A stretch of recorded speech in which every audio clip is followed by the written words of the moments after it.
Boa noite. O sistema de representação política passa por uma crise em todo o mundo. Não é diferente no Brasil, como vimos nos protestos de junho de 2013. Um dos principais motivos da descrença em relação aos políticos e aos partidos é a corrupção eleitoral. Mas, felizmente, o país tem avançado em iniciativas para dar mais legitimidade às eleições. O exemplo mais recente desse avanço é a Lei da Ficha Limpa, um projeto de iniciativa popular que impede a eleição de candidatos condenados e já vem sendo aplicada em todo o Brasil. Mas para mudar esse quadro, o mais importante é a participação das pessoas, fiscalizando os corruptores e denunciando as irregularidades.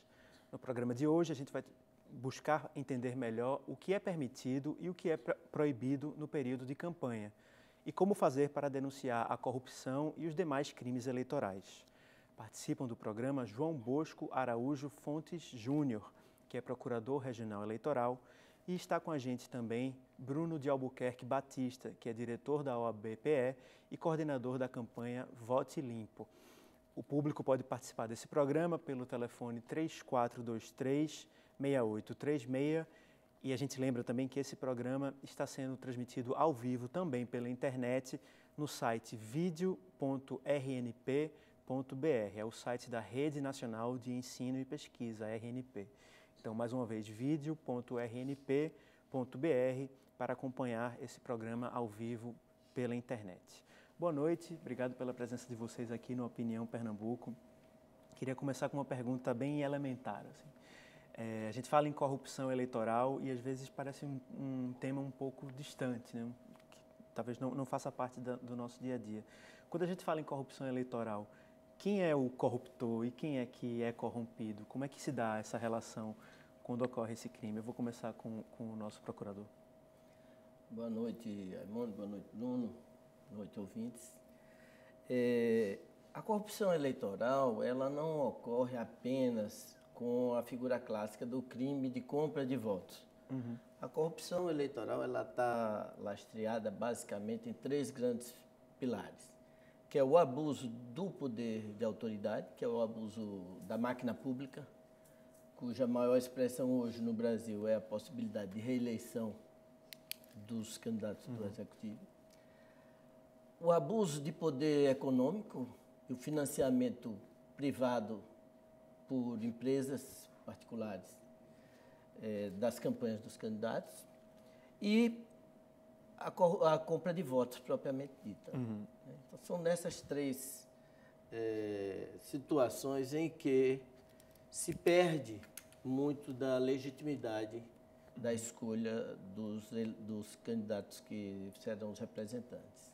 A OAB participa junto com várias entidades da sociedade civil, com a CNBB e enfim, várias outras organizações de um movimento chamado Movimento contra a Corrupção Eleitoral.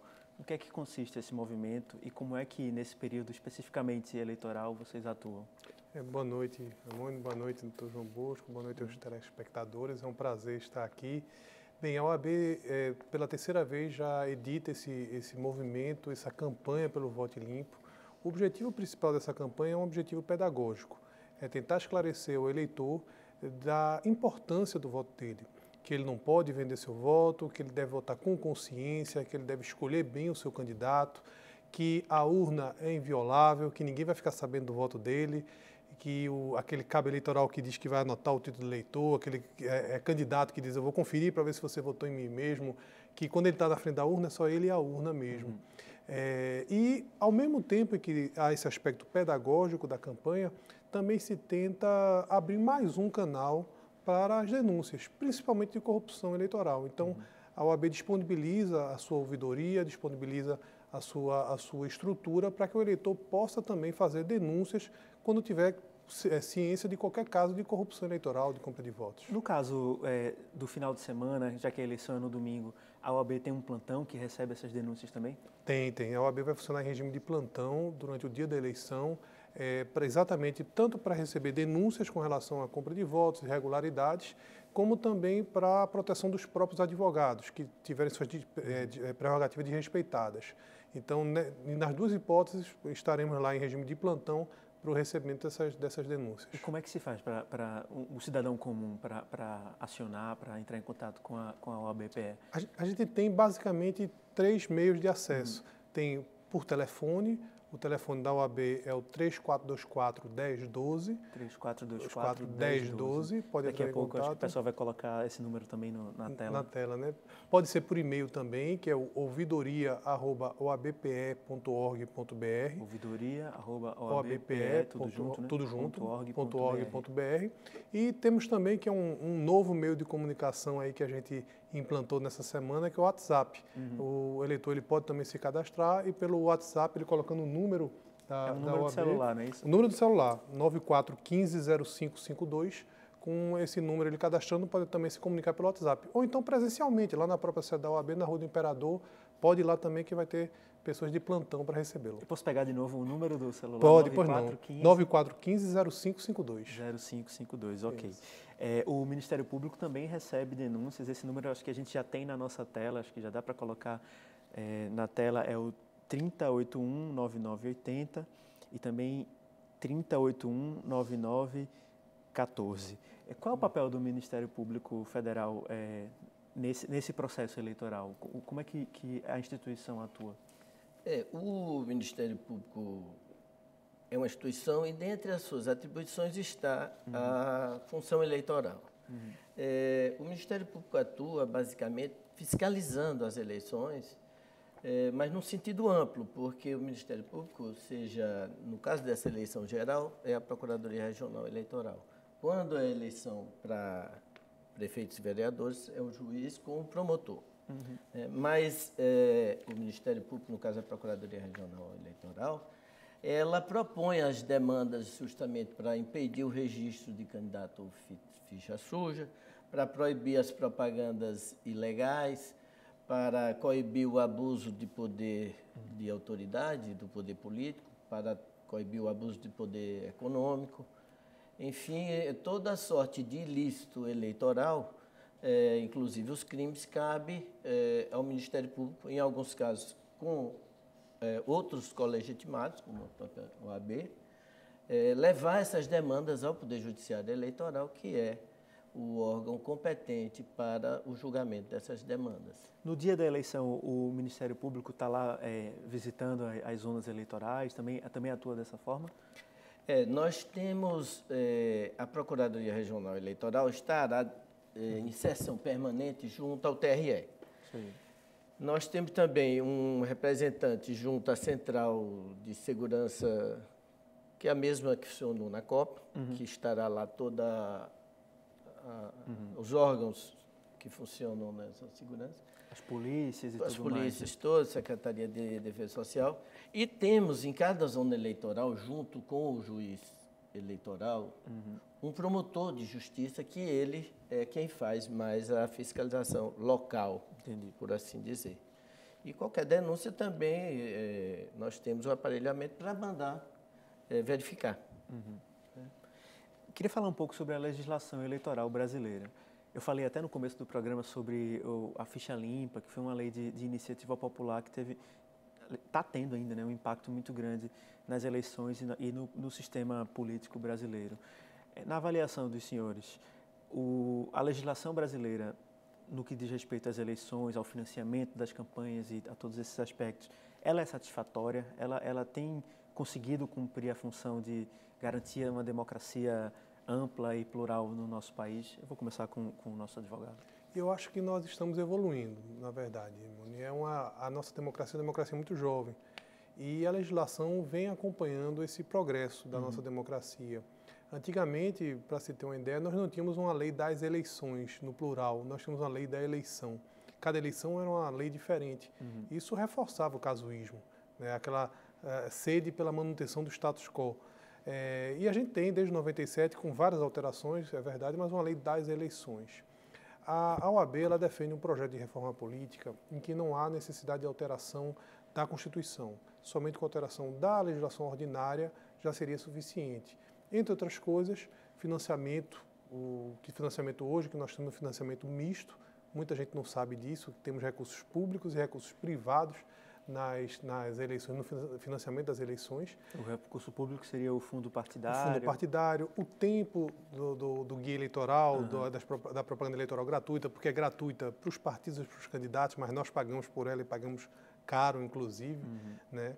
E o recurso privado, que vem de empresas e de pessoas físicas.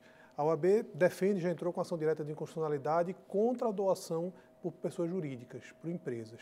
A empresa não tem ideologia, a empresa investe em eleição. Se a gente pegar aí os maiores doadores, a gente vai ver que os grandes doadores, eles, por exemplo, na campanha presidencial, eles doam para os 3. Verdade. Porque é um investimento. Depois, com certeza, aquelas empresas querem tirar aquilo dali. Essa DIN, inclusive, já tem maioria de votos no Supremo para declarar, mas o julgamento foi suspenso, então não houve ainda. Mas no projeto de reforma política da OAB, proíbe a doação por empresas e, ao mesmo tempo, pessoas físicas ficam limitadas a um valor fixo. Na segunda proposta de R$700, mas a proposta antiga pode até se alterar isso. Então, para evitar esse abuso do poder econômico, dessas doações de pessoas jurídicas, tudo, há essa proposta de reforma política da OAB que já foi encaminhada para o Congresso Nacional. Mas a gente está evoluindo, passo a passo, acredito que a nossa legislação está melhorando, se aperfeiçoando. Qual a avaliação do senhor sobre o nosso sistema eleitoral, no sentido da eficácia e da importância das leis do sistema que já existe? O senhor acha também que é preciso modificá-lo, que há muita margem para a interferência do poder econômico e de outras formas de irregularidade também? Sim, com certeza. Um dos pontos fundamentais foi o que o Dr. Bruno abordou aqui, que realmente a ação direta de inconstitucionalidade já está com o seu destino traçado, porque já tem uma maioria. E o ministro tem 6-1, né? Já tem 6-1. O ministro Gilmar Mendes pediu vista, mas, e no voto dos que já votaram, destaca-se claramente esse aspecto de que porque uma empresa, uma pessoa jurídica, vai fazer doação para a campanha. Então, isso claramente é uma situação esdrúxula, e não apenas esdrúxula, mas incondicional. Né? E se dá pouca importância, assim, a população, mesmo a mais instruída, não se atenta para o absurdo que é essa situação. E, felizmente, a OAB, com louvor, entrou com essa ação direta de inconstitucionalidade, que já tem o seu destino. Então, isso é uma esperança. Mas há outras situações que também interferem nos resultados das eleições, como, por exemplo, a possibilidade de reeleição, que foi uma emenda constitucional casuística para a manutenção do então presidente Fernando Henrique Cardoso, que havia no final do primeiro mandato, para ele conseguir continuar para o segundo. Sim, porque havia encerrado o ciclo da inflação e se considerou que se ele não continuasse, colocaria em risco o sucesso da... Então voltou-se às pressas uma emenda constitucional, que hoje é um tiro no pé do próprio partido que a propôs, porque hoje o partido opositor está aí. E é uma situação muito estranha, porque um candidato, por exemplo, ele pode ser candidato à reeleição ao governo ou à presidência, mas ele precisa se descompatibilizar para concorrer a outro. Então, é uma situação que é totalmente absurda. E, felizmente, parece que há alguns candidatos a presidente que têm essa proposta do fim dessa possibilidade de reeleição. O mandato de 5 anos sem possibilidade de reeleição. Essa possibilidade, o próprio regime democrático, para a sua existência, implica nessa possibilidade de alternância. E a possibilidade de reeleição facilita muito a visibilidade do candidato à reeleição. Então, inclusive mais, a utilização do aparato estatal em benefício da sua própria campanha, até involuntariamente, porque o mero fato de estar no exercício da função já aparenta mais aquele candidato do que outro. É o chamado uso da máquina, né? Que a gente fala disso nos jornais, sei lá, nos cadernos de política, como se fosse uma coisa normal e típica, assim, né? Mas esse uso da máquina, ele não é legal, não é isso? Não, de forma nenhuma. Ele é crime eleitoral. O abuso do poder político, ele é punível, inclusive, até com a perda da cassação do registro da candidatura, ou posteriormente com a perda do mandato eletivo. Né? Então, realmente é prática totalmente condenada pela legislação em vigor. Agora, como disse muito bem o Dr. João Bosco, a reeleição, ela estimula isso daí. É um estímulo, realmente, a esse abuso do poder político, do uso da máquina administrativa. Né? Na prática, a gente tem hoje mandatos de 8 anos com um plebiscito no meio, com um recall no meio, que vai, porque se a gente for ver o índice de candidatos que são reeleitos, até por quando está com a máquina na mão, é muito grande. São raros os casos em que um candidato à reeleição perde essa candidatura. É quase considerado que natural isso daí. Isso é muito consequência desse uso da máquina administrativa. E deve ser denunciado também como crime eleitoral. A gente vai fazer o nosso primeiro intervalo, a gente volta a debater essas e outras questões no nosso segundo bloco. A gente chama o público a participar do Opinião Pernambuco pelo telefone 3423-6836. Você fala com Josimar ou então com o Ricardo e deixa seu comentário e a sua pergunta. A gente volta em 2 minutos.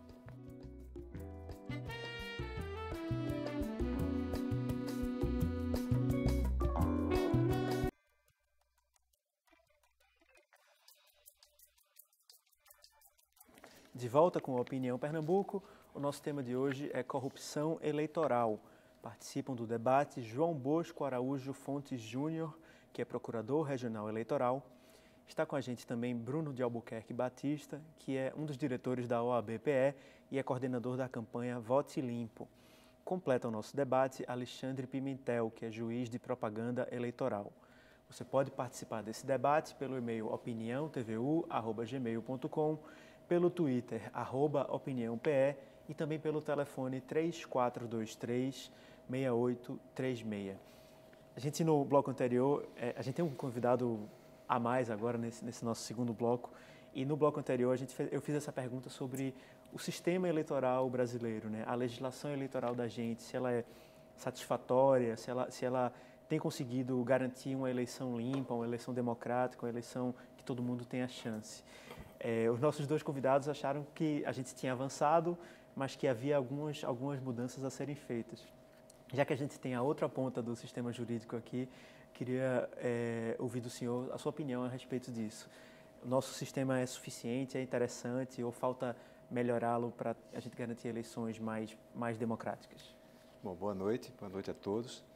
Eu acredito que o sistema vem se aperfeiçoando, mas obviamente que existem falhas. A reeleição é um ponto crucial que nós consideramos também que não é saudável para o regime democrático, já que oferece ao candidato detentor do exercício da função executiva uma projeção, sem dúvida, mais ampla do que os seus concorrentes, não resta dúvida. Mas nós estamos avançando, né? Em relação à propaganda, por exemplo, a cada ano existe uma modificação, há modificações que vêm sendo feitas na lei da propaganda eleitoral. É preciso repensar também a questão do financiamento das campanhas, que isso é um ponto bastante delicado, mas que precisa ser enfrentado. Eu sempre tenho dito lá no nosso Comitê Anticorrupção, patrocinado pela OAB, pela Arquidiocese, pela Universidade Católica de Pernambuco e também pelo TRE, que nós precisamos repensar também a participação do Ministério Público na composição dos tribunais eleitorais. A mim me parece que não se pode admitir que o Ministério Público não componha o tribunal, já que nos outros tribunais da União, dos Estados, o Ministério Público tem presença garantida, né? À exceção do Supremo, que ali é de livre nomeação do Presidente da República, depois do referendo do Senado. Mas os tribunais eleitorais, o Tribunal Regional Eleitoral, por exemplo, ele não tem a participação do Ministério Público como um membro efetivo, e me parece que isso daria ainda mais independência ao tribunal e mais transparência e legitimaria o processo eleitoral. Agora, um ponto positivo que pode ser destacado é o nosso processo de apuração, que é fantástico, porque nós temos um mecanismo que é bastante ágil, que através do voto eletrônico, que tem vários mecanismos de segurança, ainda que não se possa garantir que seja perfeito, é muito menos vulnerável do que os sistemas manuais, sem dúvida. E prova disso é que você praticamente não vê candidatos questionando os resultados das eleições. Então, acho que o nosso panorama é esse, é um panorama em que nós temos há coisas a serem modificadas, mas, sem dúvida, nós estamos sempre avançando, na minha opinião. Volto à propaganda para referir a questão do outdoor, que foi proibido, o telemarketing foi proibido, internet, cavalete. tem uma série de restrições também, né? A internet, a propaganda na internet, ela é muito difícil de ser controlada, sobretudo em razão dos fakes, que são os perfis falsos que os usuários podem livremente fazer de qualquer lugar do mundo. Mas a lei também regulamenta e diz que a propaganda na internet ela é possível de ser exercitada pelos candidatos, partidos e coligações, sendo vedada, sendo proibida a propaganda paga na internet. A propaganda na internet não pode ser patrocinada por pessoa jurídica nem de direito público nem de direito privado. O senhor falou sobre a urna eletrônica e sobre a segurança dela. Eu tinha colocado uma pergunta no meu roteiro justamente sobre isso. Ainda há os céticos, né, que questionam a segurança da urna eletrônica, que falam que ela deveria imprimir o papelzinho para você ter alguma segurança em relação a isso. O que é que o senhor diria para esses céticos, para essas pessoas que não confiam tanto assim no sistema do modo como ele é hoje? Eu acho que essa desconfiança ela advém da falta de conhecimento do sistema. Eu sei que existe um professor, salvo engano, de Campinas, de informática, que critica o sistema porque a senha, em que pese, segundo ele, ela utilizar um sistema de criptografia que é o mais avançado, que é a criptografia assimétrica, pela qual você só acessa o sistema mediante o uso de duas senhas, que concomitantemente elas têm que bater. Ele critica alguns aspectos da segurança, mas deram a senha para ele e o máximo que ele conseguiu fazer foi ordenar o número de votação dos candidatos. A urna eletrônica ela é muito mais segura do que qualquer sistema de votação manual. Para você ter uma ideia, cada juiz responsável por cada uma das zonas eleitorais existentes, cada juiz é obrigado a auditar essas urnas antes das eleições, na presença de um representante do Ministério Público, sendo facultada a presença também dos representantes dos partidos políticos da OAB. E o que é que se faz nessa auditoria? Se faz uma zerésima dessas urnas, ou seja, se verifica se elas estão de fato zeradas, se há algum voto para algum candidato. Depois são testados todos os números dessas campanhas dos candidatos à majoritária, porque aos proporcionais seria inviável fazer isso. Cada juiz ele dá uma rubrica num selo que é feito com um papel especial e cada urna tem 9 selos e esses selos eles são colocados nas partes decomponíveis da urna. Portanto, se houver qualquer tentativa de violação, automaticamente surge uma palavra chamada violada. Então, existe um sistema que também não é através da internet, não tem como um hacker acessar e mudar. A urna não está conectada à internet. Não está conectada à internet. E também existe uma eleição paralela que se faz, ou seja, os tribunais regionais eles requisitam algumas urnas de algumas comarcas para fazer um teste na presença da OAB, do Ministério Público, da sociedade civil, dos representantes dos partidos políticos e dos candidatos, enfim. É muito difícil. Não se pode dizer que é impossível, claro, mas é muito mais difícil, seguramente, do que o voto manual. Vou dar um exemplo. Eu já apurei eleições no sistema anterior, em 1992. Aquele da cédula que você marcava o xizinho e tudo mais. Pronto. Basta lembrar que se um escrutinador tivesse corrompido e se a cédula viesse em branco, ele marcaria ali com um X o voto para o candidato que ele quisesse. Com a urna eletrônica isso não é possível, porque você, apertando o botão do voto em branco, não há como fazer a alteração desse voto. Queria falar um pouco sobre a compra de voto especificamente, sobre que condutas configuram o crime, que o nome oficial é captação ilícita de sufrágio, não é isso?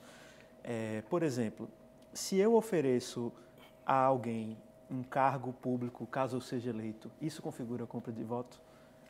Configura, tanto para os efeitos eleitorais, previstos no artigo 41A da Lei das Eleições, como crime de corrupção eleitoral, que inclui todos os tipos, oferecer, dar, mesmo que a pessoa não aceite, a mera oferta, já configura, já consuma o crime e sujeita o responsável. E se comprovado, inclusive, o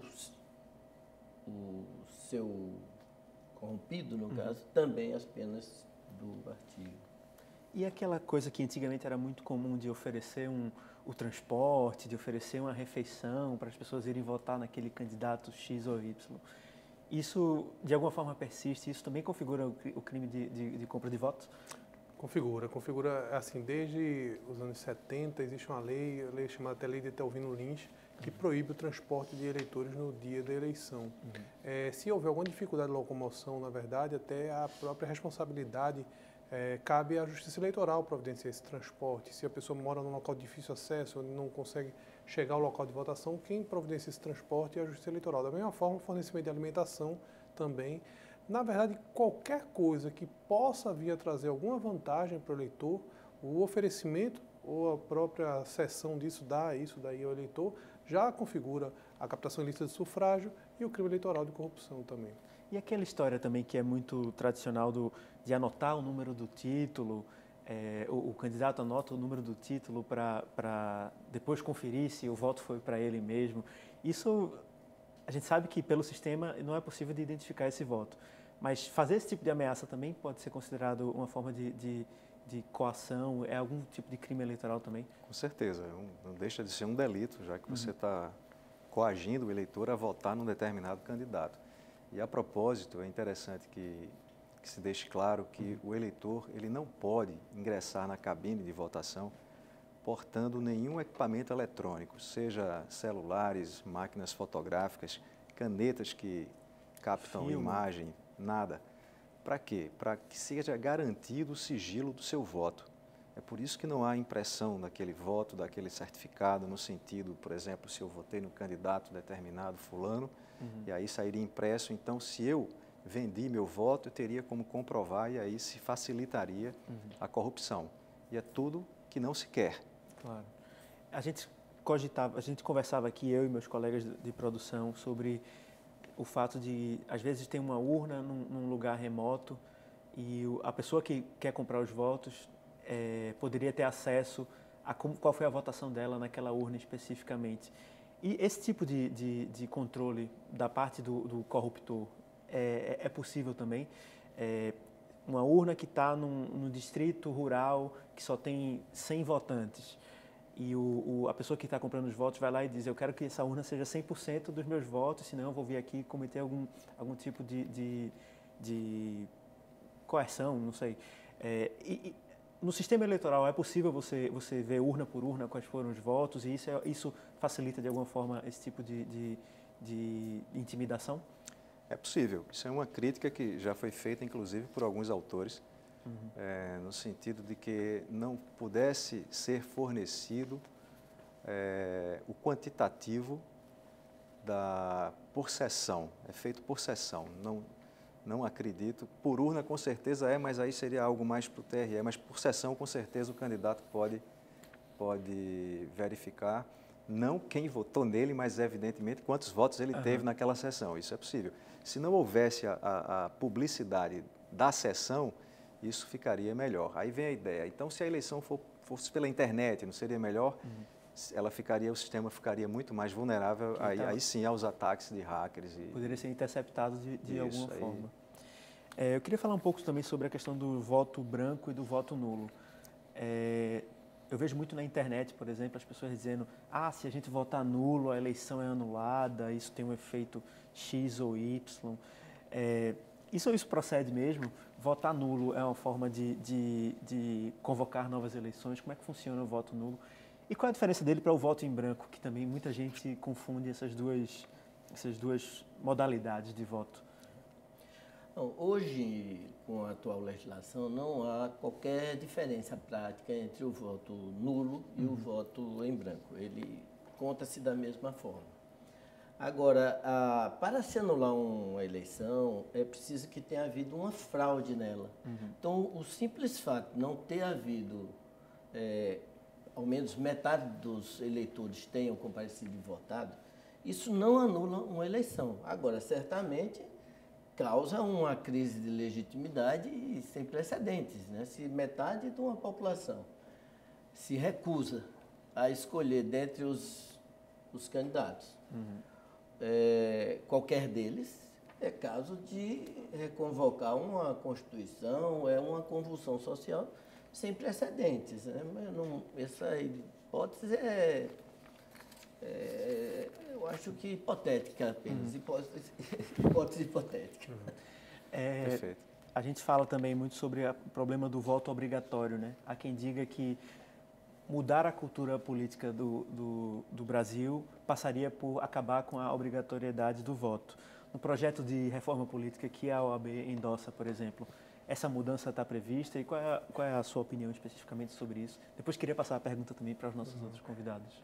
No projeto da OAB de reforma política, a OAB e várias outras entidades, não há previsão da mudança disso daí porque esse projeto só é para alteração da legislação infraconstitucional. E isso mudaria a Constituição. Para isso precisa mudar a Constituição.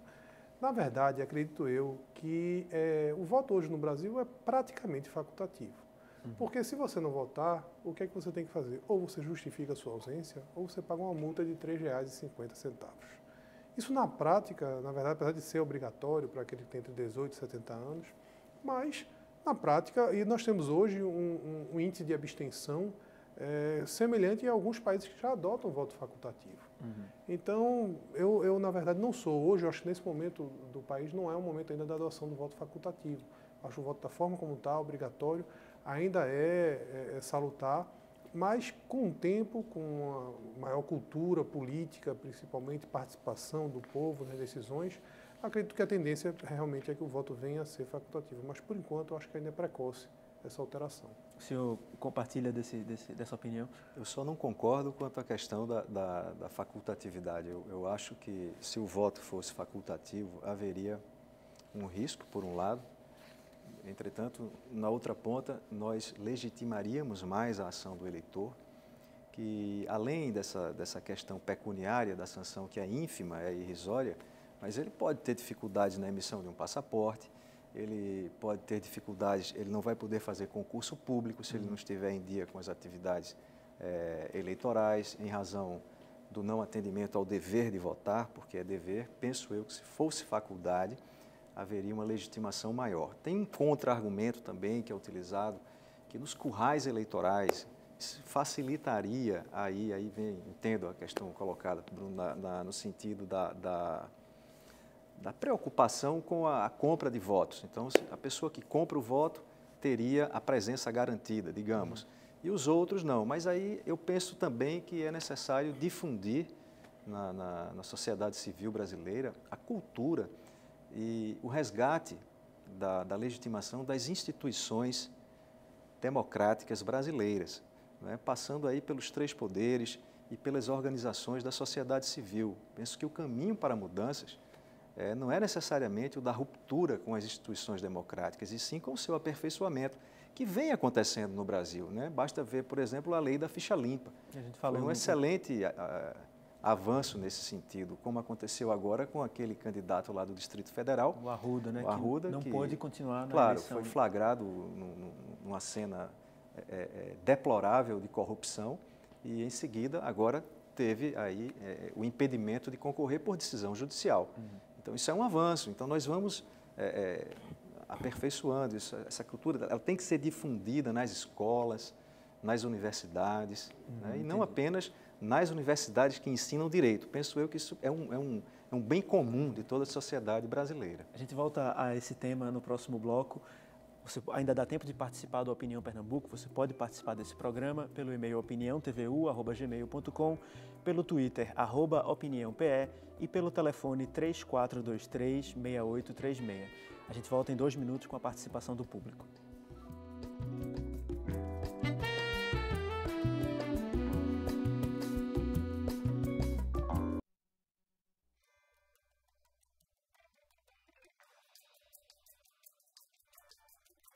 De volta com a Opinião Pernambuco, o nosso tema de hoje é corrupção eleitoral. Participam do debate João Bosco Araújo Fontes Júnior, que é procurador regional eleitoral. Está com a gente também Bruno de Albuquerque Batista, que é um dos diretores da OAB-PE e é coordenador da campanha Vote Limpo. Completa o nosso debate Alexandre Pimentel, que é juiz de propaganda eleitoral. Queria trazer um pouco da participação do público, que mandou perguntas pela internet e também por telefone para o nosso debate. A primeira participação que eu tenho é a de D'Artagnan Ferraz, que é do bairro da Jaqueira. Ele pergunta o que a OAB e a Procuradoria fizeram para esclarecer o eleitorado do interior quanto à corrupção eleitoral. A situação do interior é mais preocupante do que a da região metropolitana e a da capital? E como é que essas instituições atuam lá também? Eu quero dizer ao ouvinte que ele tem toda a razão. A nossa campanha, pelo menos a campanha institucional do Ministério Público, e nós fazemos parte de um grupo executivo nacional da função eleitoral. Nós propusemos uma parceria com a ABERT e com a Associação Brasileira de Rádios e TVs Públicas. E nós não conseguimos ter ressonância na Procuradoria-Geral Eleitoral. E essa campanha, ao contrário dessa campanha que nós fizemos de um flash ou outro na televisão, seria uma campanha basicamente veiculada pelas rádios, do Oiapoque ao Chuí, maciçamente com falas de artistas, de autoridades, do juiz da propaganda, para realmente levar ao conhecimento do eleitor esses esclarecimentos que são raros.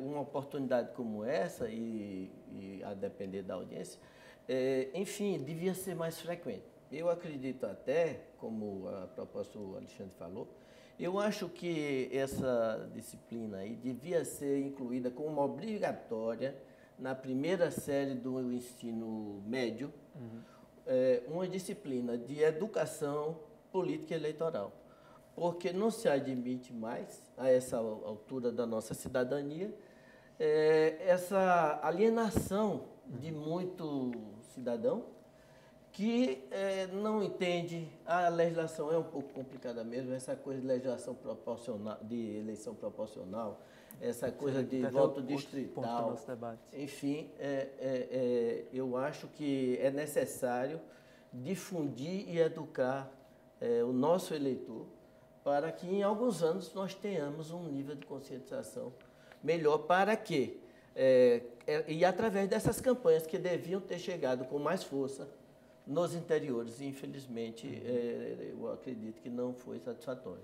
A OAB, junto com as outras entidades que compõem o movimento contra a corrupção eleitoral, também está pelo interior? Tem unidades atuando também nessas cidades? Tem sim. O nosso Comitê de Combate à Corrupção Eleitoral, que é formado pela OAB, a Universidade Católica, a Arquidiocese de Olinda e o TRE, nós fizemos um trabalho que consiste principalmente na distribuição das cartilhas, que são escritas na linguagem simples, acessível.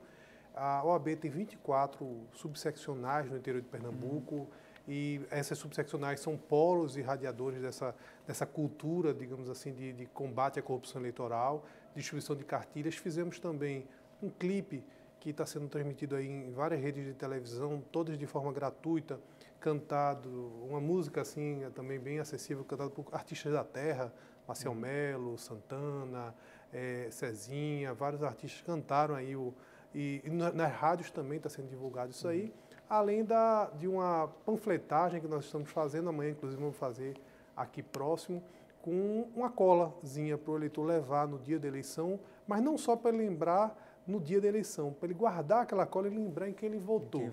Para que ele possa cobrar depois, porque se a gente pegar hoje, realmente grande parte dos eleitores já esqueceram quem votaram 2 anos atrás e muito mais há 4 anos atrás. Isso é verdade. Então a gente está distribuindo aí, fazendo esse trabalho, não só aqui, mas também no interior do estado, para tentar, porque na verdade a corrupção eleitoral ela acontece com mais frequência nos grotões, nos lugares na periferia, nos lugares mais afastados. Então a gente, com essa campanha, está tentando chegar nesses locais onde o voto realmente é vendido e comprado. A gente tem a pergunta de Olívia Dornelas, do bairro da Madalena.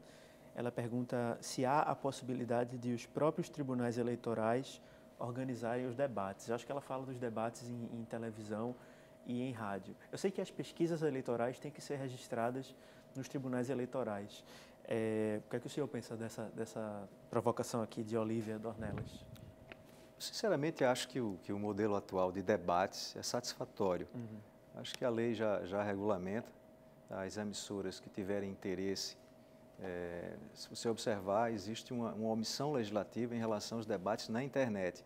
Até dando uma entrevista para a Blog, que é uma associação de blogueiros aqui de Pernambuco, isso foi questionado também, mas penso eu que deve ser aplicada a mesma regra da lei que já existe para rádio e televisão. Então, as regras são estabelecidas pela lei. Você tem que fazer um debate com, no mínimo, 3 participantes para cargos majoritários, e aí as emissoras elas têm aí a sua preferência de escolher aqueles que estejam mais bem colocados na pesquisa. Pode chamar todos se quiser, como, enfim, eu sinceramente acho que essa não é a questão mais importante. Ok, a gente tem a participação de Rodrigo Scholz, eu acho que é isso, de Cajueiro. Na verdade, ele parabeniza o programa pela discussão de um tema tão relevante para a sociedade. Em nome da nossa equipe, eu agradeço. Tem a participação de Carlos da Rocha, do município de Vitória de Santo Antão. Ele diz: não adianta impedir a participação de empresas na doação para campanhas. As empresas que doassem deveriam, no entanto, ser impedidas de participar de licitações. Já que a OAB é uma das entidades que comanda esse projeto de mudança da lei eleitoral, queria ouvir o seu comentário a respeito disso. Ninguém essa doaria, ideia de manter o financiamento das empresas, mas que impedi-las de participar de licitações públicas. Na verdade, aí seria uma proibição de forma indireta, né? Eu acho que é melhor aí a transparência, se proibir efetivamente, porque, na realidade, se você vedar a participação em licitações, a empresa certamente não vai doar. Como a gente falou aqui nos blocos anteriores, a empresa ela não doa as dispensas também, né?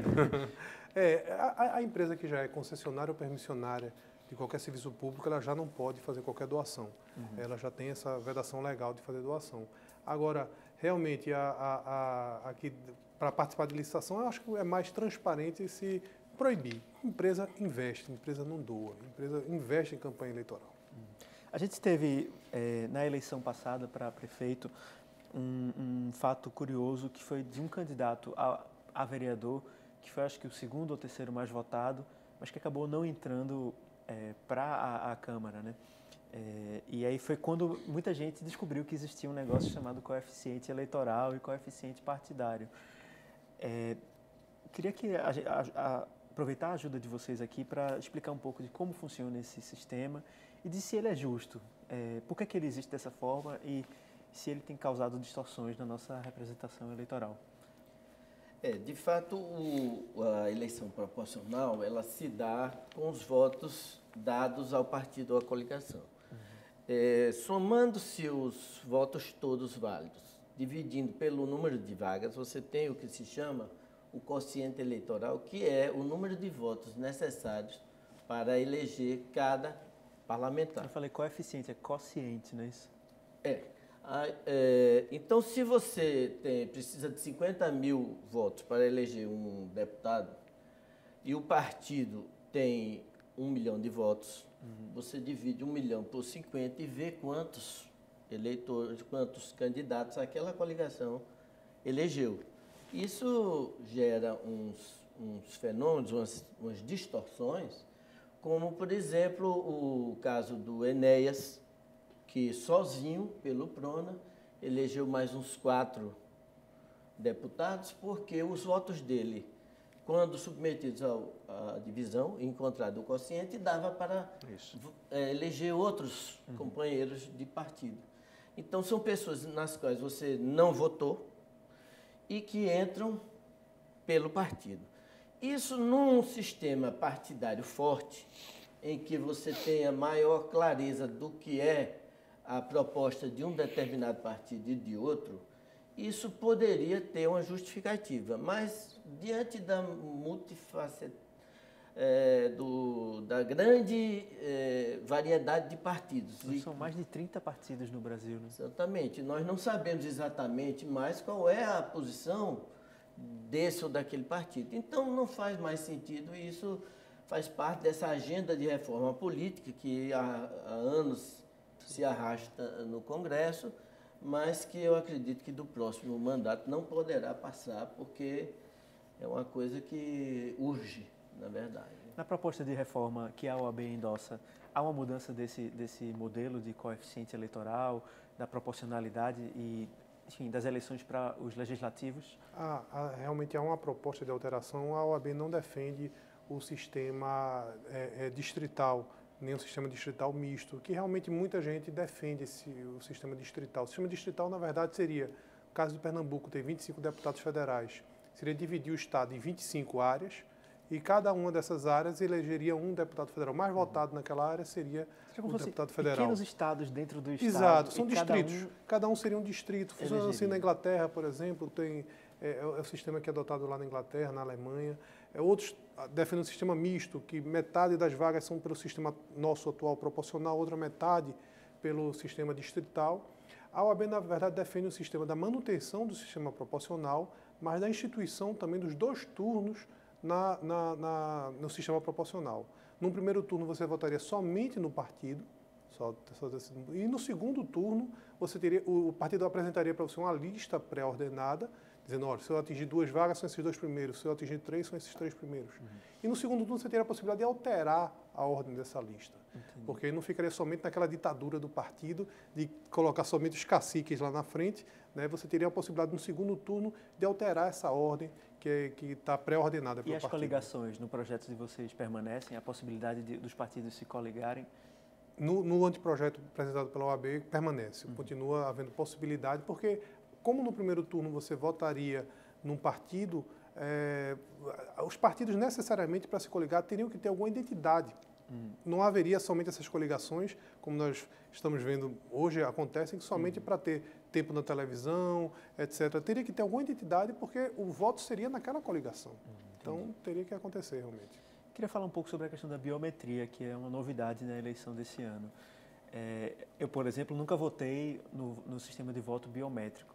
Como é que vai ser no dia da eleição? Assim, quando chegar a minha vez de votar, vai ter todo aquele processo tradicional da eleição? Vou ter que colocar o meu dedo? Como é que isso vai funcionar? E qual é a vantagem do sistema biométrico?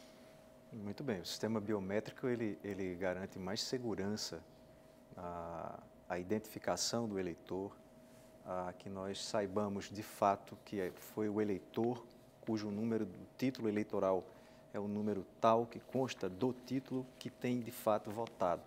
Nós estaremos com aproximadamente 40% do nosso quantitativo de votantes em Pernambuco, já com 36 ou 37 comarcas, já com o sistema biométrico, né? Recife, Caruaru e outros polos não entraram Jaboatão nem Olinda, mas, enfim, garante mais transparência e mais segurança na votação. Então, isso é pensado de uma maneira tão bem estudada que, durante o cadastramento biométrico, são colhidas todas as digitais do eleitor.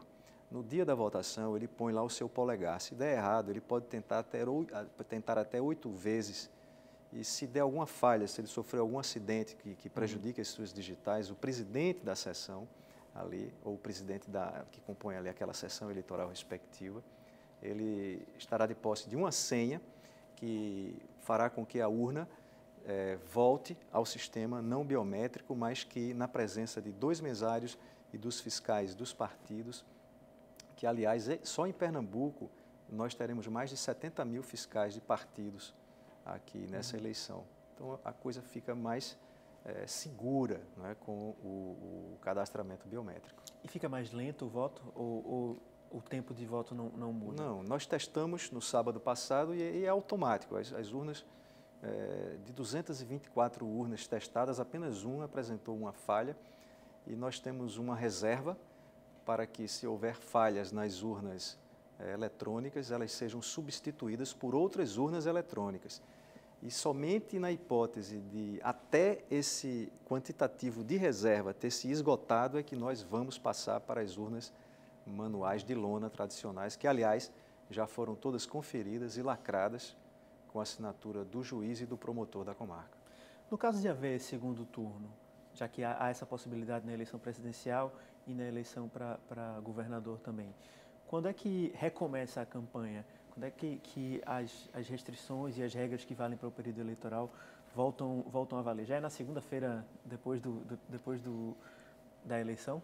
48 horas após as eleições. Isso aí é uma regra estabelecida na Lei 9.504, que é a lei que estabelece as regras para as eleições, e também numa resolução que o Tribunal Superior Eleitoral editou especificamente para as eleições desse ano, que é a Resolução 23.404/2014. E aí, nesse hiato entre o dia da eleição e o reinício da campanha, a propaganda eleitoral, algum tipo de propaganda eleitoral está liberada, pode haver, ou é um período de calma, assim, nesse sentido? A maioria das propagandas ou dos tipos de propaganda... Por exemplo, cavalete na rua, pode ter nesse intervalo entre a eleição e o reinício da campanha? Não, a propaganda toda, a propaganda de rua, nós subdividimos em propaganda móvel, que é aquela composta por cavaletes, bandeiras, materiais gráficos como adesivos, enfim, bandeiras pequenas ou grandes, faixas. E esse tipo de propaganda, a lei permite que os candidatos utilizem das 6 da manhã às 10 da noite. A responsabilidade é deles, para retirar imediatamente. O outro tipo de propaganda de rua, que chamamos aquela propaganda fixa, mas que na verdade ela fica colocada numa área privada, digamos um banner, que só pode ter até 4 metros quadrados, porque mais do que isso a lei já considera outdoor e outdoor é proibido. Eles têm até 30 dias depois das eleições para retirar esse tipo de propaganda. Então, a propaganda no rádio, na TV, na imprensa escrita, de regra, essas três aqui, elas só podem ocorrer até a antevéspera das eleições. E o recomeço é 24 horas depois. A gente tem um período aí essa propaganda na TV e no rádio, ela vai começar 48 horas depois. Mas depois de 24 horas das eleições, já é permitida aí outro tipo de propaganda. Então, na sexta e só volta 24 horas depois das eleições, no caso, na terça-feira, é isso? Isso. Entendi. A gente está nos últimos minutos do programa, só tem uma dúvida rápida em relação ao dia da eleição, que é uma coisa que tem me preocupado. Aquela história da boca de urna, isso não é permitido, né? Não, fazer propaganda, distribuir santinho, bandeiras na rua, isso não é permitido no dia da eleição. Estou certo em relação a isso, né? Isso continua sendo crime eleitoral. O que a lei permite é a manifestação silenciosa individual do eleitor, botões, até esse assunto foi discutido, uma camisa da cor do seu partido é possível, mas não pode se fazer aquela propaganda chamada boca de urna, porque isso tradicionalmente é crime eleitoral e continua sendo, e justamente o doutor Alexandre é quem é o responsável aí pela correção da inibição, na verdade, desse tipo de comportamento imediatamente. Muito obrigado pela presença de vocês aqui no Opinião Pernambuco. A gente chama a população, mais uma vez, a denunciar qualquer tipo de corrupção eleitoral. E antes de terminar o programa, eu queria chamar também o público que está assistindo a esse debate para acompanhar o Opinião Pernambuco especial que a gente vai fazer no domingo, às 9 horas da noite, aqui na TVU Recife, com cientistas políticos analisando os resultados da eleição, ali no calor dos resultados. Então, a gente vai ter um programa muito rico aqui no domingo à noite. O Opinião Pernambuco termina aqui. Muito obrigado por assistir, muito obrigado por participar e até o próximo programa.